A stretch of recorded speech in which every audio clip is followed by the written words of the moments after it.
Video ಬಂದ್ಬಿಟ್ಟು ನೀವು almost ಅಲ್ಲಿ ತಮ್ಮನೇಲ್ ಮತ್ತೆ ಕ್ಯಾಪ್ಷನ್ ನೋಡಿ ಗೊತ್ತಾಗಿರುತ್ತೆ. ಗಾಡಿನ ಯಾವ ತರ ಓಡಿಸ್ಬೇಕು, ಯಾವ ತರ ಕಲಿಬೇಕು ಅಂತ ಬಿಗಿನರ್ಸಿಗೆ ಯಾರಿರ್ತಾರೆ ಅವರಿಗೆ ಮಾತ್ರ ಈ ವಿಡಿಯೋ. ತುಂಬಾ ಜನ ಮೇಜರ್ಲಿ ಹೆಣ್ಮಕ್ಳು ಸಮೇತ ಗಾಡಿ ಓಡಿಸೋದು ಈಗಾಗಲೇ ಕಲ್ತಿರ್ತಾರೆ. ಸೊ ಮೆಜಾರಿಟಿ ಅವರಿಗೂ ತುಂಬಾ ಆಸೆ ಇರುತ್ತೆ ಗಾಡಿ ಓಡಿಸ್ಬೇಕು ಅಂತ. ಸೊ ಅವರಿಗೆ ಇವತ್ತು ಬೇಸಿಕ್ ಆಗಿ ಏನೇನ ಸ್ಟಾರ್ಟ್ ಮಾಡಬೇಕು ಒಂದು ಗಾಡಿ ಓಡಿಸ್ಬೇಕು ಅಂದ್ರೆ ಅಂತ. ಫಸ್ಟ್ ಇದು ಕೀ, ಇದನ್ನ ಇಲ್ಲಿಟ್ಟು ಆನ್ ಮಾಡಬೇಕು. ಬಂದ್ಬಿಟ್ಟು ಕಿಲ್ ಸ್ವಿಚ್ ಅಂತಾರೆ. ಕೆಲವೊಂದು ಗಾಡೀಲಿ ಇರುತ್ತೆ, ಕೆಲವೊಂದು ಗಾಡೀಲಿ ಇರಲ್ಲ. ಸೊ ನೀವು ಕಿಲ್ ಸ್ವಿಚ್ ಆನ್ ಆಗಿದೆ ಆಫ್ ಆಗಿದೆ ಚೆಕ್ ಮಾಡ್ಕೋಬೇಕು. ನೆಕ್ಸ್ಟ್ ನಿಮ್ಮ ಕ್ಲಚ್ ಇದೆಯಲ್ಲ ಅದನ್ನಾದರೂ ಇಟ್ಕೊಳ್ಳಿ, ಇಲ್ಲಾಂದರೆ ನ್ಯೂಟ್ರಲ್ಲಿಗೆ ಹಾಕ್ಕೊಳ್ಳಿ. ಗಾಡಿನ ನ್ಯೂಟ್ರಲ್ಲಿಗೆ ಹಾಕ್ಕೊಂಡು ನೆಕ್ಸ್ಟ್ ಸೆಲ್ಫ್ ಇದ್ರೆ ಸೆಲ್ಫು, ಇಲ್ಲ ಕಿಕ್ಕರ್ ಇದ್ರೆ ಕಿಕ್ಕರು.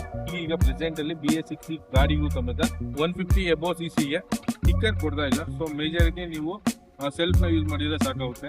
ಈಗ ಗಾಡಿ ನಿಮಗೆ ಸ್ಟಾರ್ಟಿಂಗ್ ಅಲ್ಲಿ ಇದೆ. ಸೊ ಮೇನ್ ಆಗಿ ನೀವು ಲೆಫ್ಟ್ ಹ್ಯಾಂಡ್ ನ ಇದ್ಬಿಟ್ಟು ನಿಮ್ಮ ಕ್ಲಚ್ ನ ಫುಲ್ ಆಗಿ ಹಿಡಿಬೇಕು. ನೀವು ಕ್ಲಚ್ ಹಿಡಿದು ಗೇರ್ ಹಾಕ್ಬೇಕು. ಕ್ಲಚ್ ಹಿಡಿದು ಗೇರ್ ಹಾಕಿ ನೆಕ್ಸ್ಟ್ ಕ್ಲಚ್ ಬಿಡಬೇಕಾಗಿರುತ್ತೆ.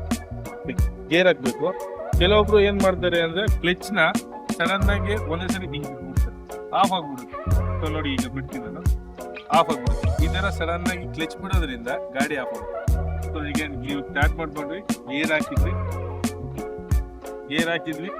ನೆಕ್ಸ್ಟ್ ಕ್ಲಚ್ ನಿಧಾನಕ್ಕೆ ಸ್ವಲ್ಪನೇ ಬಿಟ್ಟು ಆಕ್ಸಿಲರೇಟರ್ ನ ಸ್ವಲ್ಪನೇ ನಿಧಾನ ಬಿಟ್ರೆ ಮೂವ್ ಆಗುತ್ತೆ. ಇದು ರೈಟ್ ಹ್ಯಾಂಡಿಗೆ ಬಂದ್ಬಿಟ್ಟು ನಿಮಗೆ ಫ್ರಂಟ್ ಬ್ರೇಕ್ ಆಗಿರುತ್ತೆ.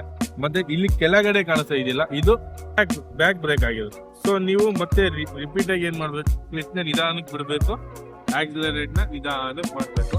ಸೊ ಹೀಗೆ ನಿಧಾನಕ್ಕೆ ಮಾಡ್ತಾ ಮೂವ್ ಮಾಡ್ಬೋದು. ಸೊ ಮಿತ್ರರೇ, ಇವತ್ತಿಗೆ ಇಷ್ಟು ಬೇಸಿಕ್ ಕಲ್ತ್ರಿ. ನೆಕ್ಸ್ಟ್ ಇದನ್ನೇ ರಿಪೀಟ್ ಆಗಿ ಪ್ರಾಕ್ಟೀಸ್ ಮಾಡ್ತಾ ಗೇರ್ ಯಾವ ತರ ಹಾಕ್ಬೇಕು, ಯಾವ ತರ ಓಡಿಸ್ಬೇಕು, ಯಾವ್ಯಾವ ತರ ಬೇಕು ಅಂದ್ರೆ ಕಮೆಂಟ್ ಸೆಕ್ಷನ್ ಅಲ್ಲಿ ತಿಳಿಸಿ. ನೆಕ್ಸ್ಟ್ ವಿಡಿಯೋಸ್ ಇದ್ರ ಮೇಲೆನೆ ವಿಡಿಯೋ ಮಾಡ್ತೀವಿ. ಧನ್ಯವಾದಗಳು. Thank you for watching.